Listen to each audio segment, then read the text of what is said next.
Hello, I'm James Robinson, editor of the Classic Motorcycle magazine. We're here at the Royal Bath and West Showground for the 30th Classic Motorcycle Show. Okay, it's 1939 Excelsior Manxman. Now the Manxman was a sports model available throughout the 1930s in 250, 350 and 500cc capacities. Excelsior were a firm that had quite a good sporting pedigree during the 1930s. Earlier on with their mechanical marvel was a quite complicated 4-valve 250 racer. They then decided to replace that with the Manxman later on. This one, actually owned by a chap named Dave Lee, is the rare 500cc model. And there wasn't many of them made at all. The more common ones are 250 and 350s, with the 500 the rarer of the lot. This one beautifully restored, as you can see. A very nice machine and kind of very typical of the 1930s sports stuff. Okay, well now we're at the Rudge Owners Club stand. On the stand they're celebrating 100 years of Rudge with a lovely lineup of bikes, ranging from the very early to some of the later ones. Rudge,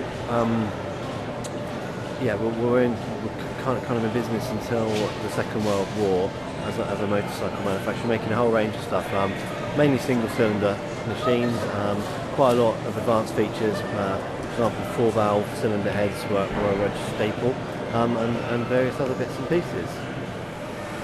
Right, this is Val Sowerby's 1954 Triumph Terrier. The Terrier is a 150cc overhead valve single-cylinder 4-stroke. The precursor to the Triumph's Tiger Cub. Now this one is a 1954 example with the only Triumph ever to have plunger rear suspension. There you go. As of course the earlier twins normally had the sprung hub. The suspension contained within the rear hub, whereas the Terrier had the plunger arrangement, which was actually also used in the early Tiger Cub, which was the one that followed. This engine essentially is the same one that was to lead on to the Tiger Cub, and then redeveloped and slightly reworked, became the basis of the C15, and then all the unit range of BSA singles. So quite a significant engine in what it was. This has been chosen as the best post-war here at Bristol. As you can see, a fantastic restoration. Val's partner John Fisher responsible for quite a bit of the work. John's Rudge is a regular award winner, and it's the same. As you can see, the same high standards on the Terrier here. It's a very pretty bike, finished in the traditional amaranth red, as used on the Speed Twins, and a lovely thing.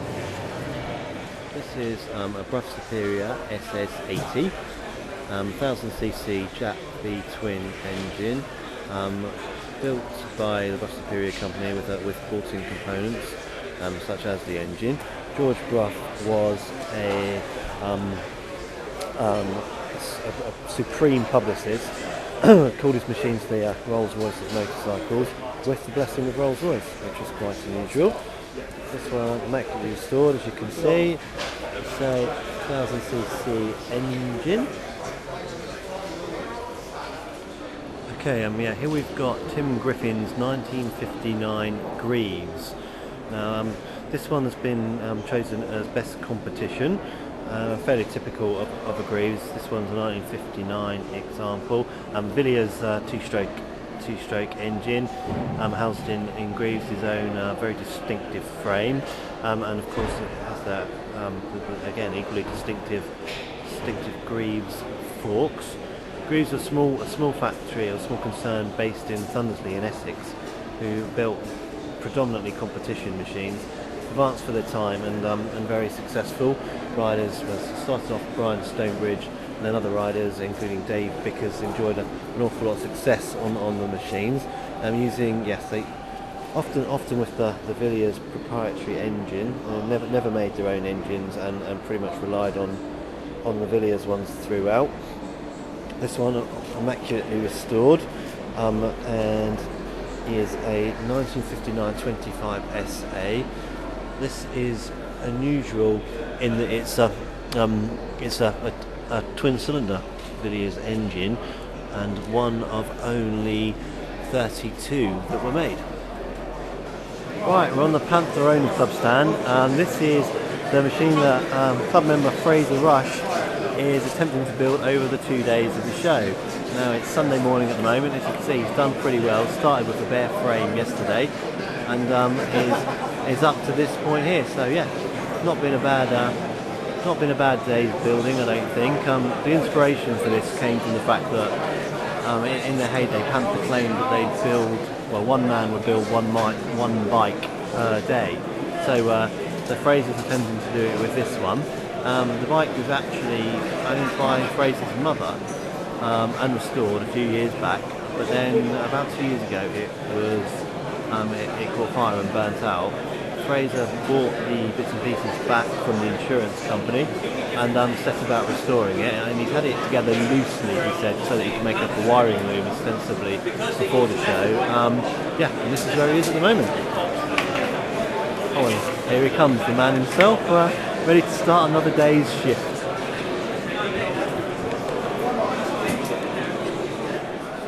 Okay, here we've got the famous Vincent-powered Sprinter Super Nero. This was built by George Brown in the late 50s and campaigned throughout the 1960s as well. It's powered by a V-twin Vincent engine with a supercharger fitted just there. This one was built by George Brown, who had worked for Vincent during the 1950s. Quite a successful road racer as well. All round very competent guy.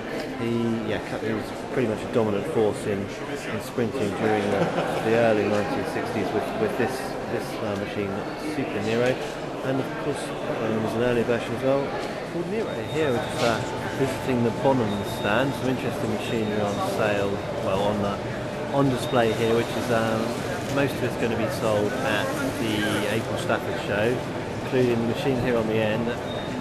Hildebrand and Wolfmuller, which is the world's first production motorcycle, so probably less than 10 left anywhere in the world, and this is one of them, and this will be offered at Stafford in April.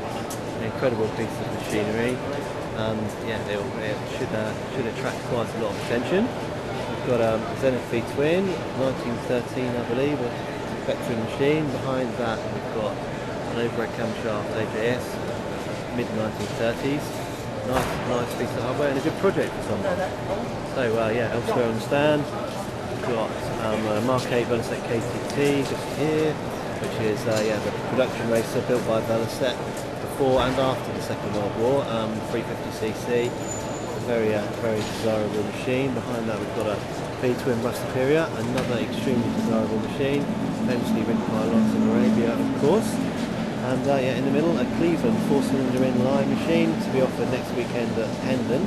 An inline 4, quite a popular concept for American manufacturers, but the Cleveland is one of the more unusual. Interesting notes though.